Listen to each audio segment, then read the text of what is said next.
Henry Cavill's having quite a moment. He's been cast as the new Superman, he's starring in the new film Immortals, and he's about to experience his first big fan convention. We're here in San Francisco for WonderCon, and we're waiting for Superman.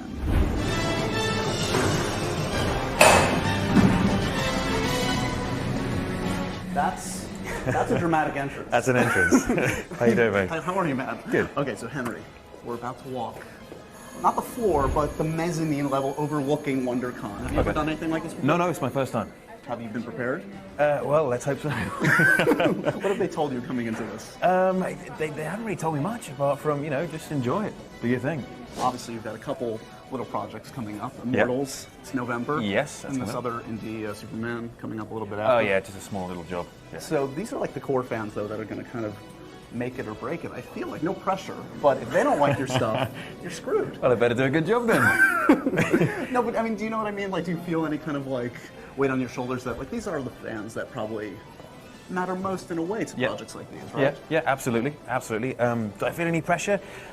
I think there's always pressure. The question is whether you allow yourself to be affected by it. Right. Because it's ultimately a destructive force. If you're going, oh my god, and you're panicking, right. Just go, okay, right, do my job, and let's hope everyone likes it. Do some autographs, signing, that kind of fun stuff? Tomorrow, I think, yeah.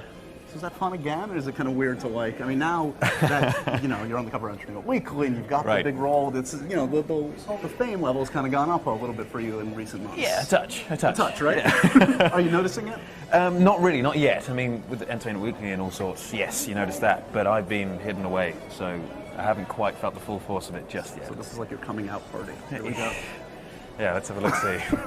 Okay, so we're going to turn this corner and we're going to take a look. This is going to be your first look at the convention floor. I mean, every convention like this has the crazy floor where you can buy every paraphernalia known to man. Oh, cool. Should have brought my credit cards. You should have. I was going to hope that you were going to buy me something. Great. Yeah. Okay, I'll buy you something. Well, it depends what you say about me. Then, right. yeah. Okay. All right, so here we are.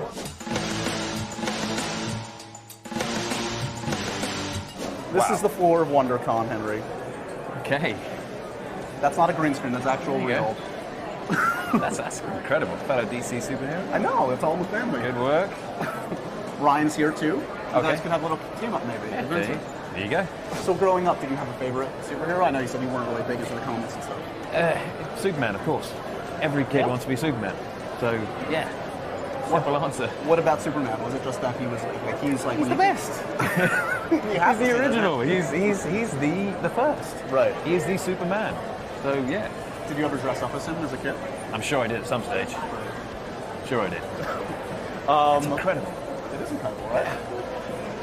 You could get lost on the floor. Like, what would happen? Let's imagine what would happen if you walked out of the floor there right now. Probably not much at this stage. Oh, I don't know. Oh no. Well, we'll have to test it out. See what happens. Yes. I will give you $100 if you wear a cape and an S. Yeah, a lot more than $100. $1,000. Warner Brothers are doing a lot more.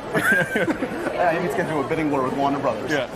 Does it feel like, at this point, obviously you've had your close calls before, but now that all this is happening, Immortals is happening now, Superman's happening now, does it feel like this is the right age for you to kind of dive into this kind of thing? Absolutely, yeah. I mean, as much as I wanted it at a younger age, I think, you get to a certain point in your life, you go, okay, cool, I'm ready for most things now. Back then, you believe you're ready for it, and you're like, yeah, I'll do it. But as soon as it happens, you think, oh, okay, this is a little heavy.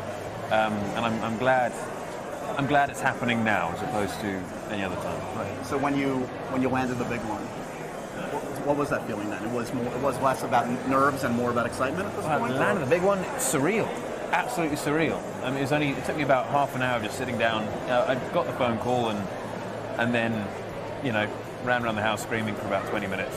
And then sat down and thought, Superman, that's insane.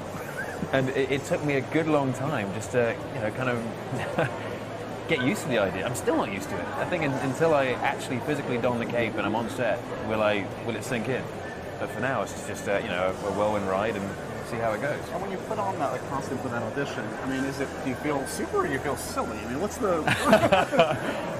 For the audition, you're more worried about doing the job right, as opposed to how you're feeling in the moment, and that's the only thing going through your mind. We're going to get into Immortals, trust me, when we sit down. But one more thing on that I'm curious about. Since you had come so close before, you've been through the audition process for Superman. So that must be interesting when you go into the second wave of auditions. Like, do you approach it the same way? I mean, do you think about, okay, this is how I tried it the first time. I think you approach it the same way, because if you got through to that second bit, then the chances are they like what you did. And if that's not the case, then the director's going to tell you how he wants it done anyway, because that's what the director does, and you just follow what he says. Okay, so we're going to get into, speaking of cool directors, you have Zack Snyder, but you also have Tarsem, who's quite a visionary on Immortals. Yeah. So let's sit down and chat about Immortals. This is going to be a ginormous, crazy film in November, right? Yeah. All right, good stuff.